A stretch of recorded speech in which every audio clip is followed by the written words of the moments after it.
आज हम कोन विषय पढ़िबा वेदर वेदर माने कोन छह ऋतु छह सीजन बुझिला छह प्रकार ऋतु विषय आज हम पाठ पढ़िबा अच्छा पढ़ देखु छ बेलून रे छह ऋतु ना लिखा है देखु छली जानि छ को ऋतु त माने अनुभव हुए ग्रीष्म केवल खरा ऋतु अनुभव हुए शीत लागुनी वर्षा देखियो न खरा शीत वर्षा खरा ऋतु हम मानू कोन हुए अनुभव हुए हैला तले आज हमें एही विषय रे पाठ पढ़िबा छह ऋतु विषय रे बुझिले आ इंग्लिश ना जानिबा ओडिया रा कोन कोन जानिबा मु तो पई गोटे चार्ट कर देछि देखो एटा हला वेदर रे केतरा दिन अछि छह प्रकार सीजन अछि हैला केतरा प्रकार अछि मला बना छह प्रकार अछि फर्स्ट असुची समर माने समर सीजन माने ग्रीष्म ऋतु एडी देखु छ त एडी के ऋतु ग्रीष्म ऋतु तापर असुची वर्षा ऋतु आको इंग्लिश रे कोंदी रेनी सीजन हैला तापर असुची कोन ऑटम आरो ओडिया शरत ऋतु कोन शरत ऋतु बुझिले तापर एटा हेमंत ऋतु इंग्लिश कोन ड्यू हेमंत ऋतु काई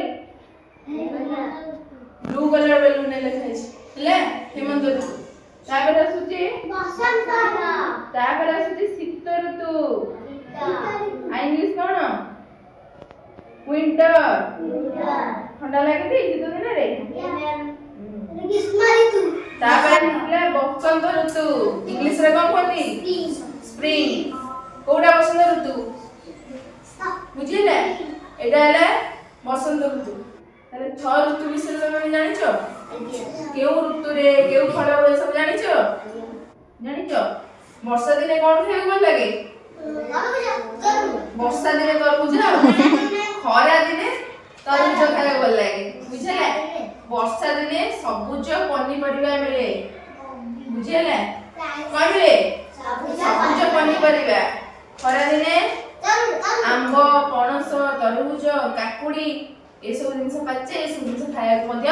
भल लागे बुझिला सेमते शीत दिने की फल मिले की परिबा मिले कहला टिके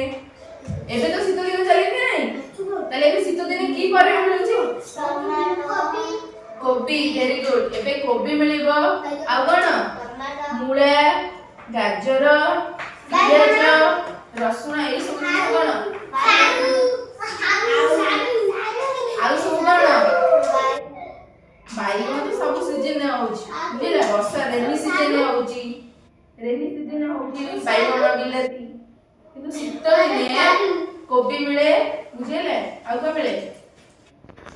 मूला गाजर पियाज ए सब जिंस को दिन रे शीत दिने रे ताले हमको तीनटा सीजन हम कोन हुए अनुभव हुए को सीजन खरा वर्षा शीत बुझिले ताले एमती आहुरे बढ़िया क्लास करिबा सब सीजन विषय जाय न त ओ सीजन रे कोन तम माने को सीजन भल लागे शीत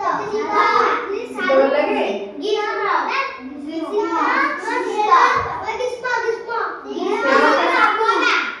सब सीजन भल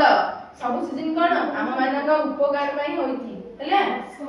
सब सीजन हम मानक उपकार होईथि बुझिले हम मानक कोन